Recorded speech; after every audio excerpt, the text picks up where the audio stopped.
ನಮಸ್ಕಾರ, police news 007ಗೆ ಸ್ವಾಗತ. ಇವತ್ತಿನ ವಿಶೇಷ ಸುದ್ದಿ ಏನಿದೆ ತಿಳಿಯೋಣ ಬನ್ನಿ.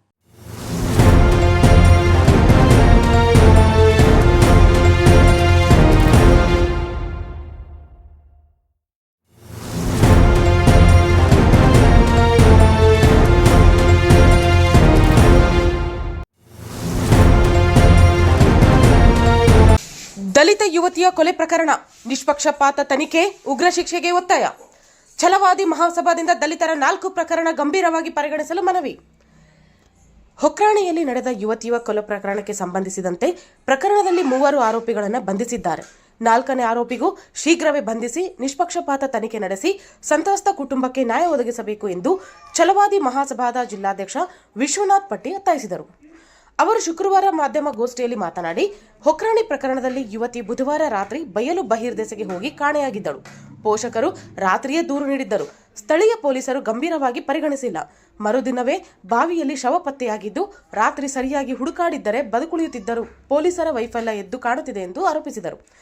ಯುವತಿಯ ಮೇಲೆ ಸಾಮೂಹಿಕ ಅತ್ಯಾಚಾರ ಮಾಡಿ ಬರ್ಬರವಾಗಿ ಕೊಲೆ ಮಾಡಿದ್ದು, ಇದು ದೆಹಲಿಯ ನಿರ್ಭಯ ಪ್ರಕರಣದಂತೆ ಭೀಕರ ಪ್ರಕರಣವಾಗಿದೆ. ಇದೊಂದು ವಿಶಿಷ್ಟ ಸೂಕ್ತ ಪ್ರಕರಣವೆಂದು ಪರಿಗಣಿಸಿ ಯಾವುದೇ ಒತ್ತಡಕ್ಕೆ ಒಳಗಾಗದೆ ತನಿಖೆ ಮಾಡಿ ಸಂತ್ರಸ್ತ ಕುಟುಂಬಕ್ಕೆ ನ್ಯಾಯ ಒದಗಿಸಬೇಕು. ಇತ್ತೀಚೆಗೆ ದೇವದುರ್ಗ ತಾಲೂಕಿನಲ್ಲಿ ಭೂಮಾನಂದ ಕೊಲೆ ಪ್ರಕರಣ, ಗಿಲ್ಲೆಸುಗೂರು ಗ್ರಾಮದಲ್ಲಿ ನಡೆದ ಗ್ರಾಮ ಪಂಚಾಯಿತಿ ಮಾಜಿ ಅಧ್ಯಕ್ಷನ ಕೊಲೆ, ಬುಧವಾರವೇ ಲಿಂಗಸುಗೂರಿನ ಕರಡಕಲಲ್ಲಿ ಉರುವಲು ಕಟ್ಟಿಗೆ ತರಲು ಹೋದ ದಲಿತ ಮಹಿಳೆಯ ಕೊಲೆಯಾಗಿದೆ. ಈ 4 ಪ್ರಕರಣ ಪರಿಶಿಷ್ಟ ಜಾತಿಯ ಸಮುದಾಯಕ್ಕೆ ತೀವ್ರ ಆಘಾತ ಹಾಗೂ ಭದ್ರತೆ ಮೂಡಿಸುತ್ತಿದೆ.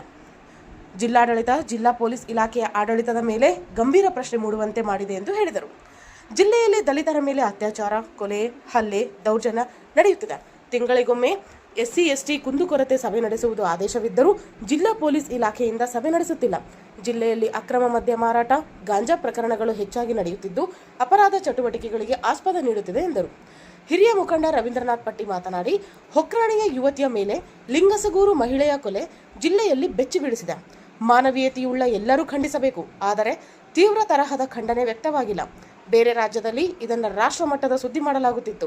ನಮ್ಮಲ್ಲಿ ಯಾಕೆ ಆಗಿಲ್ಲ? ದಲಿತ ಸಮುದಾಯಗಳ ಜೀವಕ್ಕೆ ಬೆಲೆನೇ ಇಲ್ವಾ ಎಂದು ಪ್ರಶ್ನಿಸಿದರು. ಹೊಕ್ರಾಣಿಯ ದಲಿತ ಯುವತಿಯ ಅತ್ಯಾಚಾರ, ಕೊಲೆ ಪ್ರಕರಣದಲ್ಲಿ ಯಾರ ಒತ್ತಡಕ್ಕೆ ಬಲಿಯಾಗದೆ ಶೂನ್ಯ ಸಹಿಷ್ಣುತೆ ನೀಡಿ ಅನುಸರಿಸಬೇಕು. ಸಂತ್ರಸ್ತ ಕುಟುಂಬಕ್ಕೆ ಭದ್ರತೆ ಒದಗಿಸಬೇಕು. ಕುಟುಂಬಕ್ಕೆ 50 ಲಕ್ಷ ಪರಿಹಾರ ಹಾಗೂ ಕುಟುಂಬಕ್ಕೆ ಸರ್ಕಾರಿ ಉದ್ಯೋಗ ನೀಡಬೇಕು.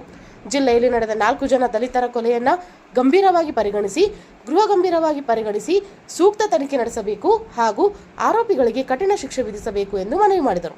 ಇಲ್ಲದಿದ್ದರೆ ಗೃಹ ಸಚಿವರ ವಿರುದ್ಧ ಹೋರಾಟ ಮಾಡುತ್ತೇವೆ ಎಂದು ಎಚ್ಚರಿಕೆ ನೀಡಿದರು. ಈ ವೇಳೆ ಛಲವಾದಿ ಮಹಾಸಭಾದ ರಾಜ್ಯ ನಿರ್ದೇಶಕ ಎಂ ವಸಂತಕುಮಾರ್, ಶಿವಕುಮಾರ್, ಶರಣಪ್ಪ ನಂದಿಹಾಳ್, ನಿರುಪಾದಿ ಸಾಸುಲಮಾರಿ, ಚೆನ್ನರಾಯುಡು ಮತ್ತಿತರರು ಉಪಸ್ಥಿತರಿದ್ದರು. ಸಾಗರ DTP ಸೆಂಟರ್ ನಮ್ಮಲ್ಲಿ ಕನ್ನಡ ದಿನಪತ್ರಿಕೆಯ 4 ರಿಂದ 6 ಪುಟಗಳವರೆಗೆ ಪುಟ ವಿನ್ಯಾಸ ಮಾಡಿಕೊಡಲಾಗುತ್ತದೆ. ಕಲ್ಯಾಣ ಕರ್ನಾಟಕ ಭಾಗದ ಸುದ್ದಿ ಹಾಗೂ ಸ್ಥಳೀಯ ಸುದ್ದಿಗಳನ್ನು ಹಾಕಿ, ಯಾವುದೇ ಜಿಲ್ಲೆ ಹಾಗೂ ತಾಲೂಕುಗಳ ಪತ್ರಿಕೆಗಳನ್ನು ಅವರು ಜಿಲ್ಲೆಯ ಸುದ್ದಿಗಳನ್ನು ಹಾಕಿ PDF ಮಾಡಿಕೊಡಲಾಗುತ್ತದೆ. ಹಿಂದೆ ಸಂಪರ್ಕಿಸಿರಿ 8431593151.